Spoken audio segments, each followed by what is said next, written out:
Congress party అధికారంలోకి వచ్చింది. ఈ రెండు ఉదాహరణలు ఎందుకు చెప్తున్నంటే, ఎన్టీ రామారావు అంత జనరంజకమైన పాలనను అందించిన రాముడైనా, కృష్ణుడైనా, ఇంద్రుడైనా, చంద్రుడైనా ఎన్టీ రామారావు గారు అనుకునే రోజుల్లో ఎన్టీ రామారావు గారిని కలుగుర్తులు ఓడించారు, టీడీపీ పార్టీని ఓడిపించారు. ప్రపంచంలోనే మేధావి, ఏదైనా అద్భుతాలు సృష్టించగలడు అనుకుంటున్న చంద్రబాబు నాయుడు గారు మొత్తం ఇన్వెస్ట్మెంట్స్ ఓన్లీ ఖైరతాబాద్ కాన్స్టిట్యున్సీలో, అంటే ఇప్పుడున్న ఐటీ కంపెనీలు అన్నీ ఆ రోజు ఖైరతాబాద్ కాన్స్టిట్యున్సీలో ఉండేవి. జూబ్లీ హిల్స్ కానీ, బంజారా హిల్స్ కానీ, మాదాపూర్ కానీ, కొండాపూర్ కానీ. చివరికి ఆయన ఎక్కడికంటే బాగా దీని పెద్ద పెద్ద కార్లు ఉన్న వాళ్ళకి తిన్నదరగకపోతే కూడా నడుచుకోవడానికి కేబీఆర్ పార్క్ చుట్టూతా వాకింగ్ ట్రాక్తో సహా ప్రతిదీ అభివృద్ధి చేసిండు. కానీ ఖైరతాబాద్ నియోజకవర్గం కూడా తెలుగుదేశం పార్టీ గెలవలే. ఆ నియోజకవర్గంలో కూడా తెలుగుదేశం పార్టీని సిబిఐ డైరెక్టర్ విజయ రామారావు గారిని ఓడించి పేదల మనిషి అయిన పి జనార్దన్ రెడ్డిని 2004లో గెలిపించిందంటే పేద ప్రజల యొక్క కష్టాలను, నష్టాలను, వాళ్ళ చెమటను అసహించుకున్నట్టు ఎప్పుడు గెలిపారు. పేద ప్రజల యొక్క చెమటను కూడా ఇష్టంగా పీల్చగలిగిన నాయకుడే ప్రజానాయకుడు అవుతాడు, ప్రజల ఎన్నిక కాబడతాడు. పేద ప్రజల యొక్క పొడగిట్టని ప్రగతి భవన్ పేరు మీద పైరవి భవన్ నిర్మించుకొని 10 ఎకరాల 1000 కోట్లతో గడి నిర్మించుకొని కేవలం పెట్టుబడిదారులను, కాంట్రాక్టర్లను, తన బంధువర్గాన్ని మాత్రమే కలుస్తున్న చంద్రశేఖరరావు గారు ఏ ఒక్క పేదల్ని కూడా ఈ 4 సంవత్సరాలలో కలవలేదు. గతంలో ఎవ్వరు ముఖ్యమంత్రులు ఉన్నా పివి నరసింహారావు గారి నుంచి మొదలు పెడితే మర్రి చెన్నారెడ్డి వరకు, ఎన్టీ రామారావు గారి నుంచి మొదలు పెడితే రాజశేఖర రెడ్డి గారి వరకు ప్రతిరోజు ఉదయం ప్రజా దర్బార్ నడిచేది. రోజు గంట పేదోళ్ళు కాగితం పట్టుకొని వస్తే నిలబడి వాళ్ళతో మాట్లాడి ఆ సమస్యలకు పరిష్కారం చూపించేది. ప్రతిరోజు సాయంత్రం సెక్రటేరియట్లో 3 గంటల నుంచి 5 గంటల వరకు సహచర శాసనసభ్యులకు, ఉద్యమ సంఘాలకు, ప్రజా సంఘాలకు, సివిల్ లిబర్టీస్ కోసం పనిచేసే వాళ్ళ కోసం ఖచ్చితంగా అపాయింట్మెంట్స్ ఉండి ప్రజల యొక్క ఆకాంక్షను, ఆవేదనను, ప్రజల అవసరాలను తీర్చడానికి 3 గంటల నుంచి 5 గంటల వరకు సచివాలయంలో ఉండి అందుబాటులో ఉండి పేద ప్రజలకు అండగా నిలబడి పరిపాలన సాగించారు. కానీ 4.5 సంవత్సరాల పేదోడి చెమట గిట్టని, పేద ప్రజల తరఫున వకాల్తా పుచ్చుకుంటున్న రాజకీయ పార్టీలు నచ్చని, తెలంగాణ ఉద్యమాన్ని ఉర్రూతలూగించిన కోదండరామ్ గారు కూడా అపాయింట్మెంట్ ఇవ్వకుండా అవమానిస్తున్నాడంటే ఇంతకంటే అవమానం ఉండదు, ఇంతకంటే దుర్మార్గం ఉండదు, ఇంతకంటే ప్రజా వ్యతిరేక పాలన ఉండదు, ఇంతకంటే దోపిడీ ఉండదు. ఇలాంటి దోపిడీలను, ఇలాంటి ప్రజా వ్యతిరేక పాలనను, ఇలాంటి కుటుంబ దోపిడీని, ఇలాంటి రాచరికపు పోకడలను 100 మీటర్ల గోతి తీసి పాతి పెట్టాల్సిన సందర్భం వచ్చింది. అక్కడ మీ పాత్ర అవసరం ఉంది. అక్కడ ఎన్ఆర్ఐలు మీరు వెతుక్కోండి. మిమ్మల్ని మాతో పోల్చుకోకండి, మిమ్మల్ని మాలో వెతుక్కోకండి.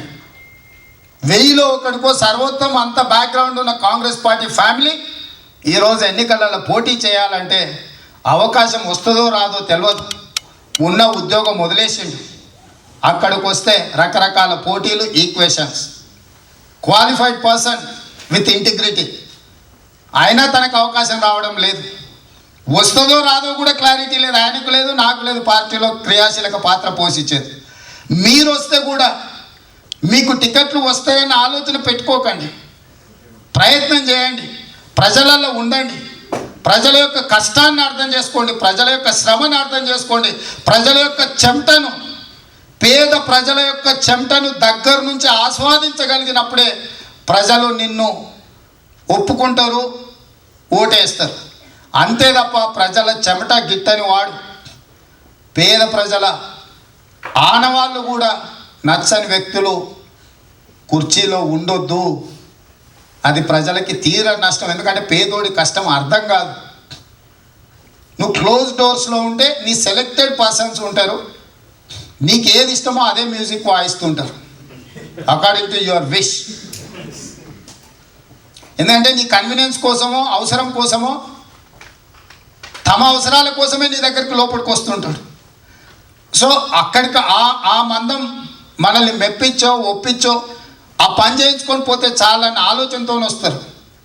బయటికి వచ్చినప్పుడు తెలుస్తుంది ప్రజల యొక్క ఆలోచన. కాబట్టి మీకు అందరికీ నేను విజ్ఞప్తి చేసేది 6 నెలల కనీసం ఏదో ఒక నెల తీయండి.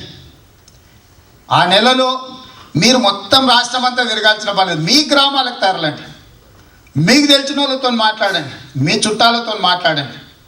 చావు కాడ, పెళ్లి కాడ, దావత్ కాడ, కళ్ళు కాంపౌండ్ కాడ, వైన్ షాప్ కాడ, బార్ షాప్ కాడ, ఏడు అవకాశం వచ్చినా మాట్లాడండి. చెట్టు కింద మాట్లాడండి, గుళ్ళో మాట్లాడండి, గుడి బయట మాట్లాడండి, మసీదులో మాట్లాడండి, మందిరంలో మాట్లాడండి, చర్చిలో మాట్లాడండి.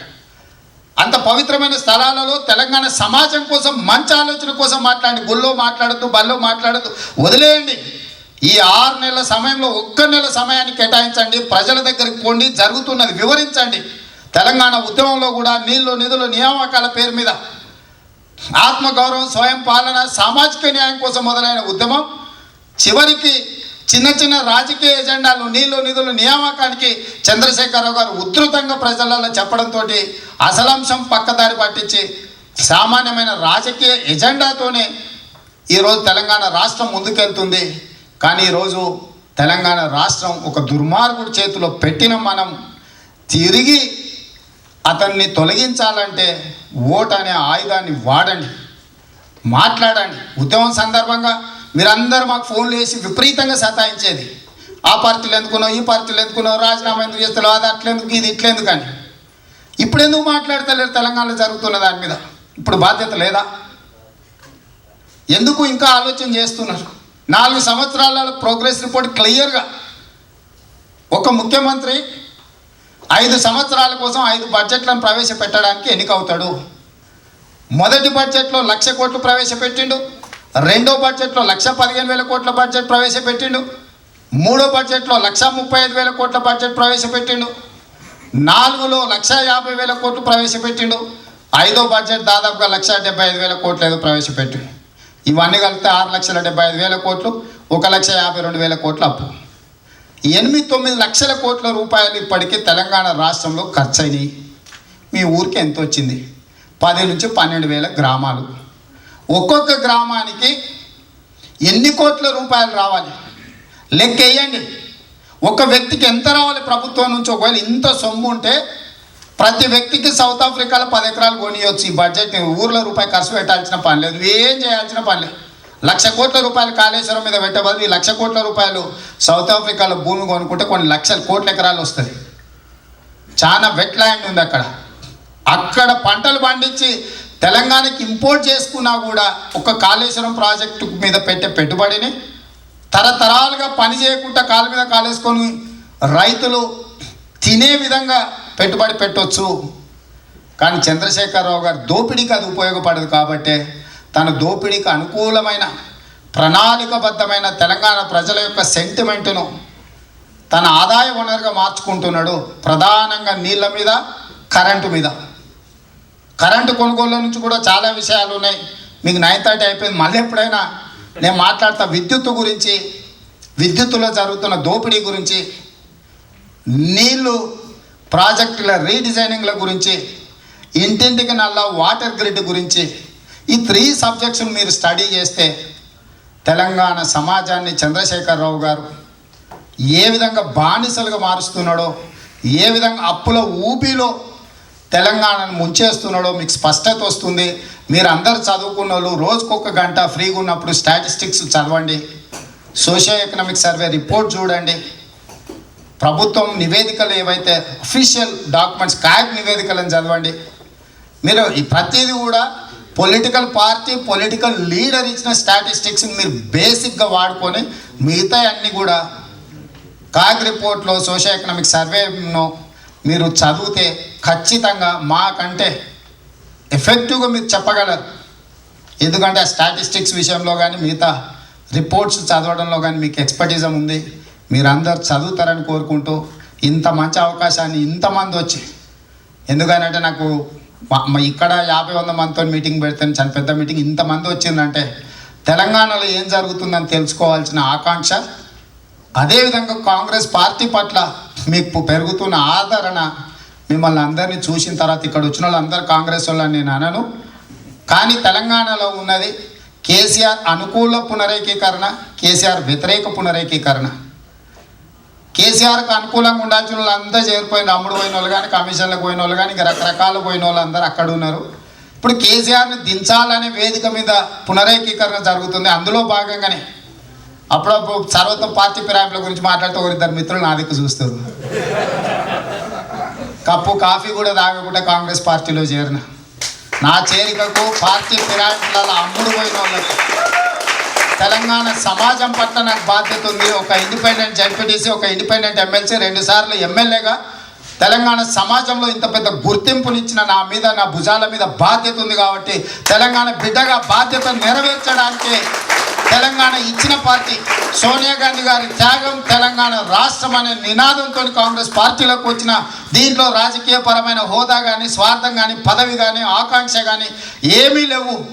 కేసీఆర్ను గద్దె దించాలంటే కాంగ్రెస్ పార్టీ సరైన వేదిక అని చెప్పి కాంగ్రెస్ పార్టీలోకి రావడం జరిగింది. కాబట్టే నా పార్టీని ఎవరు ఫిరాయింపుగా చూడడం లేదు. తెలంగాణ సమాజంలో ఇదొక తెలంగాణ బిడ్డగా నా బాధ్యతకు చూస్తున్నారు. అందుకే ప్రజలలో నిన్న మన బస్సు యాత్రలకు పోతే అంత ఆదరణ లభించింది. నిజంగానే అవసరం కోసమో, అవకాశం కోసమో, పదవి కోసమో, పైసల కోసమో, కమిషన్ల కోసమో, కాంట్రాక్ట్ల కోసమో ఒకవేళ రేవంత్ రెడ్డి పార్టీ మారిండు అనుంటే అంత గుండెల్లో పెట్టుకొని చూసుకొని అంత అభిమానంతో ఒక షేక్ హ్యాండ్ కోసం, ఒక సెల్ఫీ కోసం అని వేల లక్షల మంది ఎంబడి పడే వాళ్ళు కాదు. నా పార్టీ మార్పులో ప్రజల ఆకాంక్ష ఉన్నది. నా పార్టీ మార్పులో తెలంగాణ బిడ్డల త్యాగాల పునాదుల మీద ఏర్పడ్డ తెలంగాణలో ఈ క్రూషల్ జంక్షన్లో మా పాత్రను మేము పోషించాలి. కాబట్టి కాంగ్రెస్ పార్టీలో పనిచేస్తున్నాం. ఇక్కడున్న మిత్రులు, తెలుగుదేశం పార్టీ అభిమానులు, చంద్రబాబు నాయుడు గారి అభిమానులు, ఎన్టీ రామారావు గారి అభిమానులు, తెలంగాణ గడ్డ మీద ప్రతి బిడ్డకు, ఉంటున్న బిడ్డలకు బాధ్యత ఉంది. ఇవాళ తెలంగాణ సమాజంలో జరుగుతున్న పరిణామాలన్నింటిని కూడా లెక్కేయండి. లెక్కేసి బరాబర్ తప్పు చేసిన వాళ్ళని శిక్షించండి. అది ఈ పార్టీ ఆ పార్టీ. మేము నిన్నటి వరకు చంద్రశేఖరరావు గారిని అద్భుతం అని చెప్పిన మేమే ఇప్పుడు ఇలా మాట్లాడితే ఎలా అని ఆలోచన చేయకండి. మీనమేషాలు లెక్క పెట్టకండి. ఇలా లెక్క పెడితే 4 కోట్ల ప్రజల్ని మనం వంచిన వాళ్ళం అవుతాము. కాబట్టే స్పష్టంగా నిటారుగా నిలబడి ఢిల్లీలో రాహుల్ గాంధీ గారి నాయకత్వంలో కాంగ్రెస్ పార్టీలో నిలబడ్డ నా చిత్తశుద్ధిలో, నా పోరాటంలో, నా పోరాట పటిమలో ఎలాంటి లోపం లేకుండా ఖచ్చితంగా తెలంగాణ ప్రజల కోసం పనిచేస్తాను. మళ్ళొకసారి మిత్రులందరికీ విజ్ఞప్తి చేస్తూ ఇక్కడికి వచ్చిన మీ అందరికీ మళ్ళొకసారి ధన్యవాదాలు తెలియజేస్తూ సెలవు తీసుకుంటాను. జై హింద్, జై తెలంగాణ.